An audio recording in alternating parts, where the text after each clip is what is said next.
లెబనాన్తో 10 రోజుల కాల్పుల విరమణకు ఇజ్రాయెల్ అంగీకరించింది. ఈ విషయాన్ని ట్రంపే స్వయంగా ప్రకటించారు. సార్, ఇజ్రాయెల్ అండ్ లెబనాన్ల మధ్య కాల్పుల విరమణ చాలా నిజంగానే అమలైతే ఆహ్వానించాలి. కానీ నెతన్యాహు ఎంత మేరకు అమలు చేస్తారో నమ్మకము నాకు డౌట్. ఎందుకంటే 2024లో కూడా ఇలాగే హిజ్బుల్లాతో కాల్పులను కుదుర్చుకున్నాడు, ఉల్లంఘించారు. హమాస్తో కాల్పులను కుదుర్చుకున్నారు, ఉల్లంఘించారు. America needs ceasefire. Israel నెతన్యాహుకు అవసరం లేదు. నెతన్యాహు నిరంతర యుద్ధాలతో బతుకుతాడు. నెతన్యాహు స్వభావం అది. అందులో ఇజ్రాయెల్ స్వభావం అది, నెతన్యాహు స్వభావం ఇది. ఇలా కొత్త కాదు, ఇప్పుడు కాదు. లెబనాన్ హిస్టరీ ఏంటి? చాలా మందికి లెబనాన్ హిస్టరీ తెలియదు. Lebanon was a French colony. 1943 I think independence వచ్చింది. 43 కన్నా ముందు. అంతకుముందు లెబనాన్ అనేక రకాల రాజుల పాలనలో, ఒట్టమాన్ ఎంపైర్లో, రోమన్ ఎంపైర్లో, ఇలా రకరకాల సామ్రాజ్యాల, ఇస్లామిక్ ఖిలాఫత్ల కింద, ఖలీఫత్ల కింద, ఇలా రకరకాల రాజ్యాల కింద ఉండే ఫైనల్గా అది ఫ్రెంచ్ కాలనీ అయింది.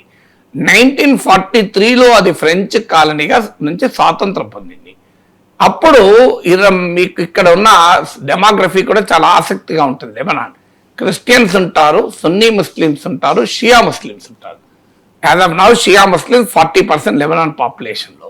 సో దీనికి తగినట్టుగా ఒక ఒప్పందం కుదుర్చుకున్నారు. ఆ ఒప్పందం ప్రకారం క్రిస్టియన్ ప్రెసిడెంట్ ఉంటాడు, సున్నీ ముస్లిం ప్రైమ్ మినిస్టర్ ఉంటాడు, షియా ముస్లిం స్పీకర్ ఉంటాడు.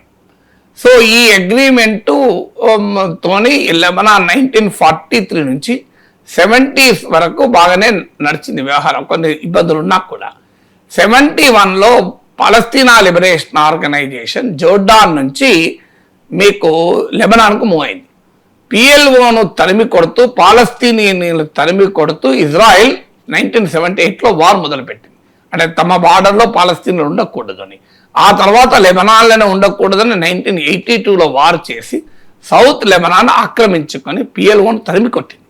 పిఎల్ఓ అయితే వెళ్ళిపోయింది, కానీ షియాలలో ఉండేటువంటి ఆగ్రహ జాలల నుంచి హిజ్బుల్లా పుట్టింది.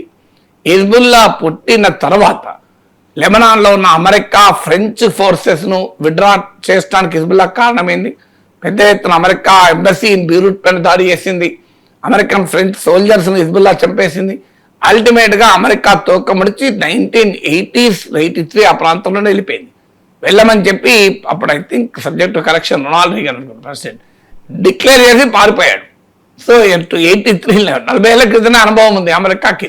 ఇదేం ట్రంప్ కొత్తవాడు కాదు పారిపోవడానికి. మీరు ఆఫ్ఘనిస్తాన్లో పారిపోయారు, లెబనాన్లో పారిపోయారు, వియత్నాంలో పారిపోయారు, ఇరాన్లో పారిపోయారు. చాలా జరిగింది ఇది ఇరాక్ ఇప్పుడు. సో అందువల్ల లెబనాన్లో 40 years క్రితమే జరిగింది. ఆ తర్వాత 2000 మీకు తర్వాత ఈవెన్ ఇజ్రాయిల్ కూడా 1982 నుంచి మీకు 2000 వరకు 18 years ఇజ్రాయెల్ ఆక్యుపేషన్ ఉండే సౌత్ లెబనాన్. 2000లో ఇజ్రాయెల్ కూడా వెళ్ళిపోయింది, పారిపోయిందని చెప్పాలి ఒక రకంగా హిజ్బుల్లా దాడికి. అయినా మళ్ళీ 2006లో యుద్ధం చేసింది మళ్ళీ. సో ఇలా అనేక సార్లు లెబనాన్ ఇజ్రాయెల్ మధ్య ఉన్న టెన్స్ రిలేషన్షిప్కి హిస్టరీ ఉంది. అది ఎంత మేరకు ఈ సీజ్ ఫైర్ శాశ్వత శాంతిగా ఉంటుందో తెలియదు. కానీ ఇప్పుడు అమెరికా ఇరాన్ల మధ్య ఒప్పందం కుదరాలి అంటే అనివార్యంగా లెబనాన్ ఇజ్రాయెల్ మధ్య ఒప్పందం కుదరాలి.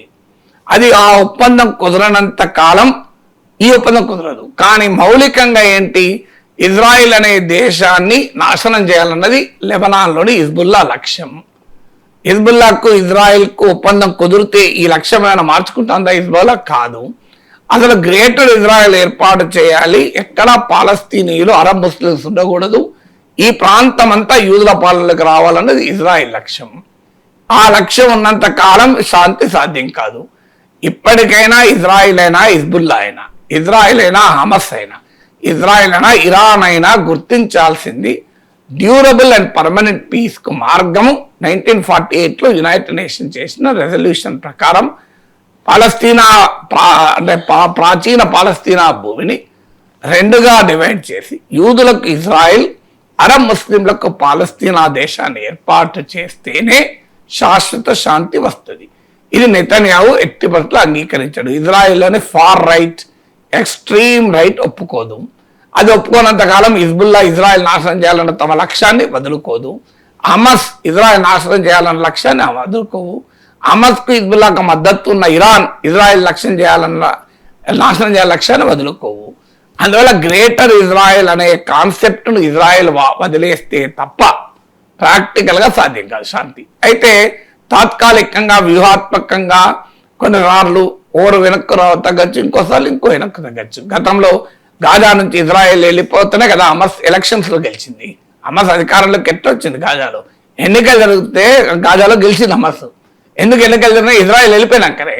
లెబనాన్ నుంచి 2000లో 18 years ఆఫ్ ఆక్యుపేషన్ వదులుకొని వెళ్ళిపోయింది ఇజ్రాయెల్. మళ్ళీ వచ్చింది, వెళ్ళిపోతుంది, మళ్ళీ వస్తుంది. ఎందుకంటే బేసిక్ లక్ష్యం అసలు లెబనాన్ ఎగ్జిస్టెన్స్ను, పాలస్తీన్ ఎగ్జిస్టెన్స్ని ఇజ్రాయెల్ గుర్తించదు. సో గ్రేటర్ ఇజ్రాయెల్ వదులుకుంటే తప్ప ఈ దాడులు యుద్ధాలు ఆగవు.